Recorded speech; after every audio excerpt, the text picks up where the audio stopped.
everybody and welcome, it's Debo here, and today we take a look at the Keeper of the Lake instance, new to patch 2.5. As this dungeon is part of the story quest, I will try to keep spoilers to a minimum, but you do pick it up here at Runthrough as part of the quest, The Rising Chorus.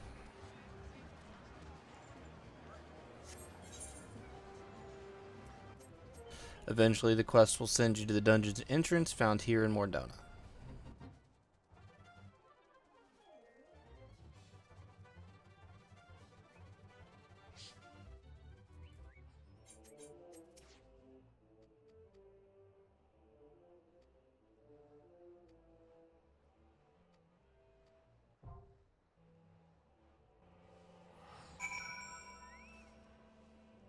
The Keeper of the Lake is of course the entwined corpses of the Agrius and Midgardsormr, and in this dungeon we will be making our climb to the top in order to check on it.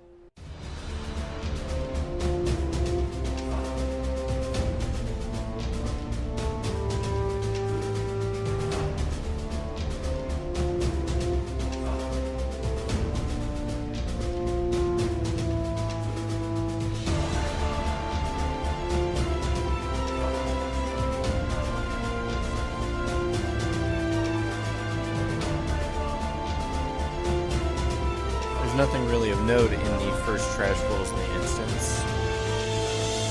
All the mobs are of types you should have seen before and should know the basic moves by heart at this point.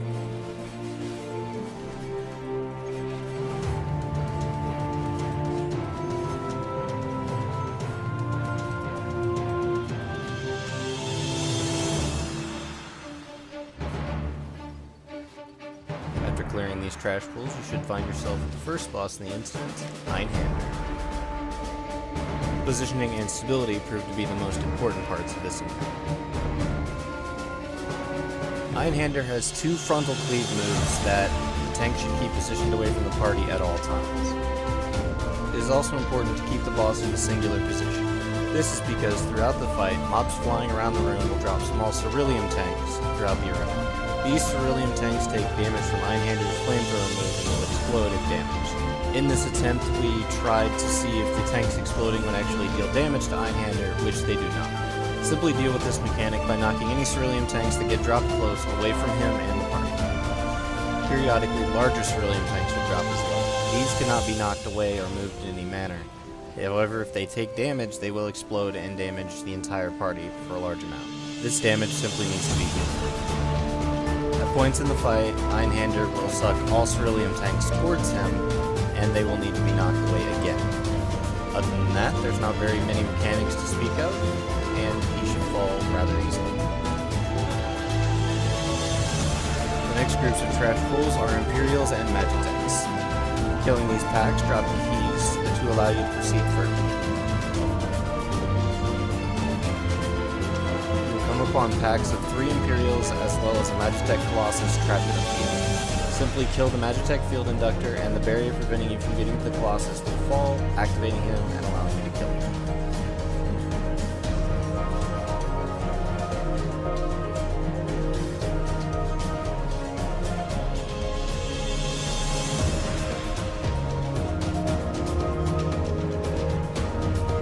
Repeat this twice and you should find yourself at the second boss, the Magitek Gunship.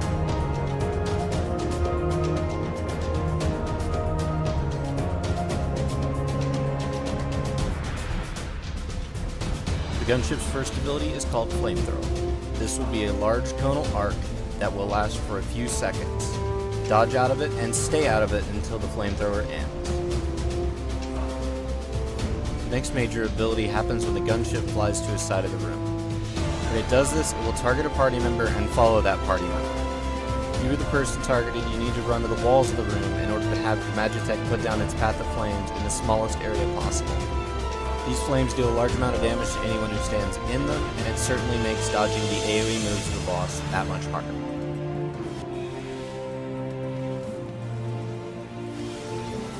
At about 70%, the boss will spawn 4 adds in the middle of the room. These have to be taken down as you continue to dodge the boss's abilities.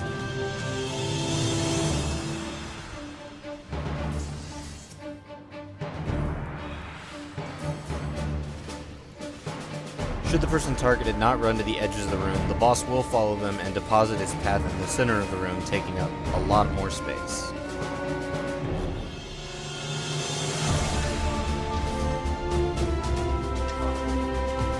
At about 30%, the gunship will spawn a large Magitek ad in the center of the room. He will then also target a person and begin his path. However, he will not stop at one path, targeting a second person and doing a second path. It is important to put both of these paths down on the sides of the room, otherwise your space to fight the Magitek ad becomes severely limited. After he does his 2 paths, he will also launch an AoE move that puts another circle down where a random party member is standing. Keep the room free of flames and the boss will eventually fall, allowing you to continue your climb.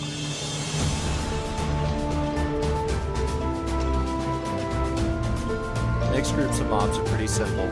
However, there will be a Magitek Gunship flying around the outside, dropping AoE bombs throughout the fights. Shots from the gunship will damage the mobs as well, so tanks can choose to keep the mobs in these circles for extra damage.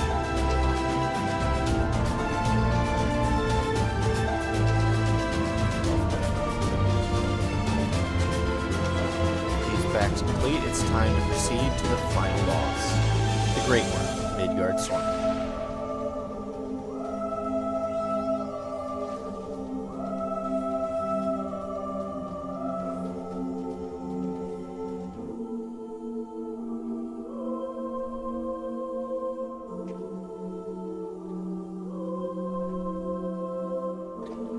Treadeth now upon my bones, and waketh me from slumber sweet.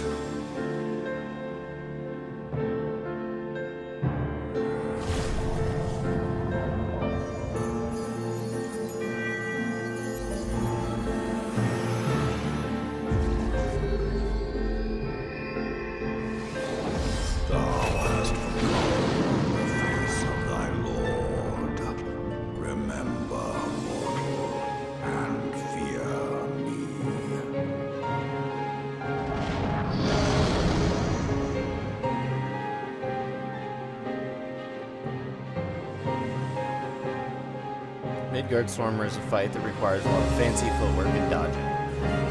You begin the fight initially fighting Midgardsormr.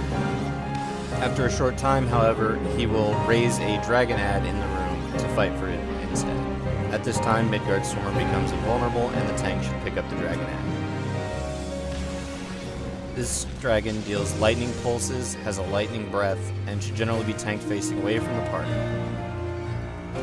All the while, Midgardsormr will launch his own breath weapons throughout the fight. The key here is to fight the Mirage Dragon while also dodging Midgardsormr's attacks.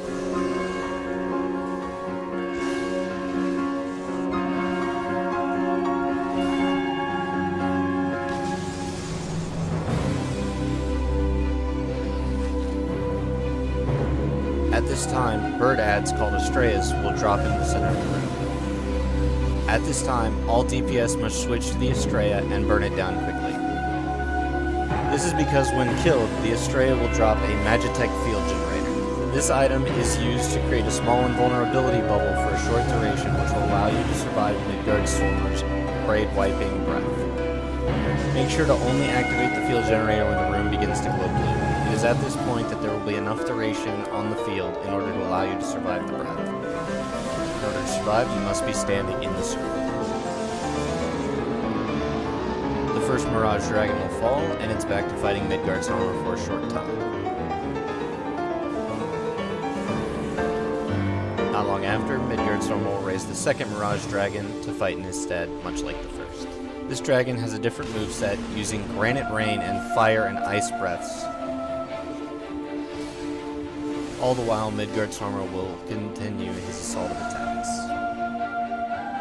The new mechanic to watch out for are the fire circles. This circle will initially appear, then grow twice to a very large area. After a short time, the center will explode, then the middle ring, then the outer ring. You can dodge this by either evacuating the entire area or standing in the center ring and waiting for the middle to explode before moving into it. Midgardsormr will also begin periodically dropping patches of fire onto the field. Midgardsormr's breath will also gain a new pattern, becoming a large single line, 3 thinner lines, and then 2 lines that fill up the spaces that 3 did not previously cover. Another Estrella will appear in the center of the room and needs to be focused down much like the first, activating the Magitek field generator when the room again glows blue.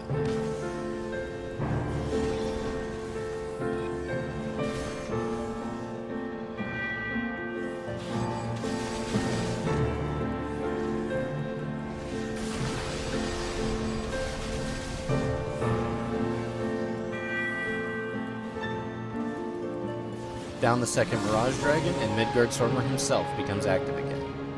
He is at very low HP at this point, and it is time to finish him off. Be sure to stay mindful of your dodging, however. With that, Midgardsormr will fall, and congratulations on your completion of Keeper of the Lake.